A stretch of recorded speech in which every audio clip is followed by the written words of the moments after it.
Good morning, good afternoon, good evening. Guys, Kevin sir back from Personal Tutor. Standard 8 history playlist आप लोग मेरे साथ देख रहे हैं. चैप्टर है चैप्टर 5 व्हेन पीपल रिबेल. 1857 और उसके बाद की स्टोरी है दोस्तों. Topic is policies and the people. Previous chapter में हमने पढ़ा है कि किस तरीके से ईस्ट इंडिया कंपनी की पॉलिसीज थी, उसने अलग अलग लोगों को अफेक्ट करा. अलग अलग लोग जैसे kings, queens, peasants, landlords, tribal soldiers, हर कोई अलग अलग वे में अफेक्ट हुए थे. Now will be going ahead and checking out the topic that is the nawabs lose their power. Now nawabs ने किस तरीके से अपनी पावर लूज करी, will be working on that. 18th century के मिडिल में आते आते, मतलब 18th सेंचुरी के मिडिल आते आते सडनली हुआ ये था कि नवाब और राजा जितने इंडिया में थे वो ये देख रहे थे कि हमारी पावर सडनली एरोड हो रही है, कम होती जा रही है, हमारी पावर कम हो रही है, मतलब ये सच में कुछ गड़बड़ हो रही है. उनकी अथॉरिटी, उनका ऑनर, ये सब धीरे धीरे खत्म होते जा रहा था. रेसिडेंट्स इस्टेब्लिश कर दिए गए थे कोर्ट्स में. रेसिडेंस मतलब आपके शहरों में अगर आप रेसिडेंसीज देखते हैं तो रेसिडेंसी वो जगह है जहाँ ब्रिटिशर्स ने अपने रेसिडेंट्स, ये वो लोग होते थे जिनका काम सिर्फ था किंग्स और प्रिंस और नवाब्स की टेरिटरी में, उनके जो किंगडम है वहाँ पे क्या पॉलिटिकल और एडमिनिस्ट्रेटिव मैटर्स चल रहे हैं उसको कंट्रोल करना, अपने हाथ में रखना, according to the British, as per the British probably. उनकी फ्रीडम रिड्यूस कर दी गई, उनकी आर्मी थी वो डिस्बैंड कर दी गई थी, और रेवेन्यू और टेरिटरी धीरे धीरे करके उनसे लिया जा रहा था. तो एक ऐसा दौर चल रहा था जब हमारे यहाँ के जो लोकल राजा होते हैं या जो लोकल नवाब्स थे उनकी पावर सडनली खत्म हो रही थी. That was what was really happening over here. बहुत रूलिंग फैमिलीज ने नेगोशिएट करने की कोशिश करी ताकि उनके इंटरेस्ट थोड़े से संभल जाएं, किसी तरीके से उनकी बातें लोग, मतलब ईस्ट इंडिया कंपनी समझें.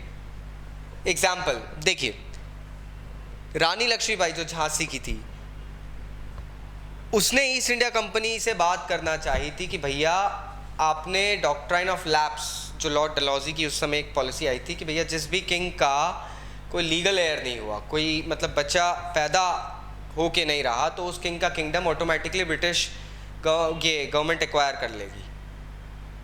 रानी लक्ष्मीबाई ने अपने अडॉप्टेड सन को एज एन एयर इस्टेब्लिश करने के लिए, किंगडम पे इस्टेब्लिश करने के लिए प्ली लगाई थी after the death of her husband, नहीं मानी गई. नाना साहब जो कि बाजीराव पेशवा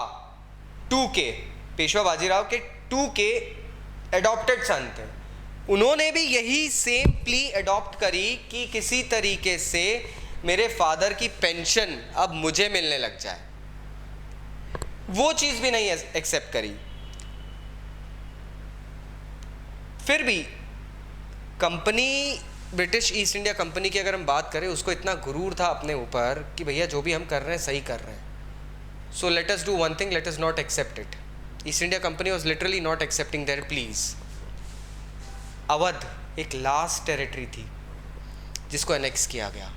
हायर क्लासेस में अवध के ऊपर नवाब वाजिद अली शाह जी की जो बात होती है, I respect that person because he was loved by his community, may it be Hindu, may it be Muslim, any person, he was loved by them.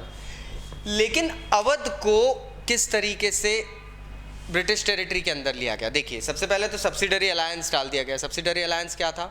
I hope you people remember. नहीं पता तो कमेंट बॉक्स से comment करना, I will be replying back. Subsidiary alliance impose करा अवध के ऊपर. 1856 में उसको टेक ओवर कर लिया. गवर्नर जनरल डलहौजी उस समय थे, उन्होंने क्या आरोप लगाया था that this territory is being misgoverned and British rule is needed to go ahead and ensure proper administration.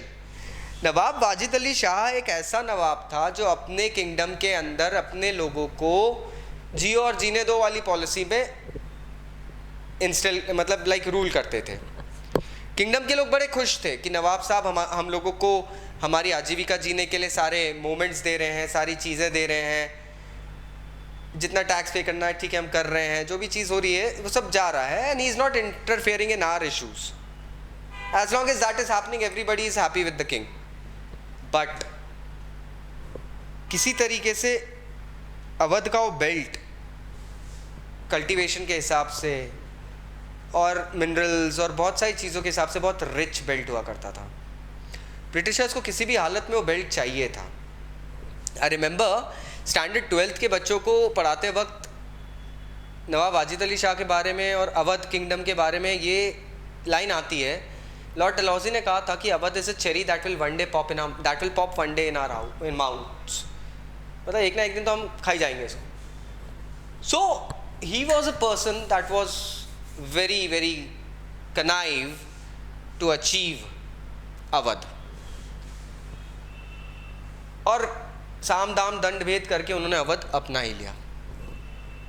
Company अब धीरे धीरे मुगल डायनेस्टी जो कि इंडिया को उस वक्त रूल कर रही थी उसको भी एंड करने की प्लान बना रही थी. सबसे पहले मुगल किंग का नाम इंडिया के कॉइन्स से हटाया गया और ईस्ट इंडिया कंपनी के नाम से कॉइन्स छापे जाने लगे. 1849 जब ईस्ट इंडिया कंपनी गई और ब्रिटिश गवर्नमेंट ने टेक ओवर कर लिया तो गवर्नर जनरल डलहौजी आए थे. उसने ये अनाउंसमेंट करा कि बहादुर शाह जफर की डेथ के बाद में मुगल फैमिली को रेड फोर्ट, लाल किले से, red fort was the house of Mughals, it was created by Mughals. Lal Qila आज भी हमारे प्राइम मिनिस्टर वहीं से हम लोगों को 15 अगस्त का जो आह्वान करते हैं वो वहीं से देते हैं. It's a sign. East India Company ने बोला कि यहाँ से बहादुर शाह जफर की डेथ के बाद में मुगल फैमिली को, किंग की फैमिली को यहाँ से हटा के दिल्ली में कहीं और शिफ्ट किया जाएगा. मतलब आप लोगों की आइडेंटिटी चेंज कर रहे हो. 1856 में गवर्नर जनरल कैनिंग थे, इन्होंने ये डिसाइड कर लिया कि Bahadur Shah Zafar was the last king ever to be in India. इसके बाद जितने भी होंगे वो सब प्रिंस होंगे, क्योंकि किंग तो इंग्लैंड में बैठे थे ना, किंग जॉर्ज. तो उस वक्त से किंग को पटाने के लिए यहाँ पर ये काम शुरू हो गए. तो ये सब चीज़ें वहाँ पर आने लग गई और कहा कि यहाँ पे अब जितने भी डिसेंडेंट्स होंगे उनको प्रिंस कहे जाएंगे. अब यहाँ पे आपको समझ में आ रहा है कि किस तरीके से प्लानिंग स्टेप वाइज चल रही थी. How was the administrative structure of India being eradicated. I hope आपको टॉपिक समझ में आया होगा. फिर भी अगर कोई डाउट्स रहेगा तो नीचे कमेंट बॉक्स में कमेंट ज़रूर करना. Thank you very much. I will see you again. Bye bye.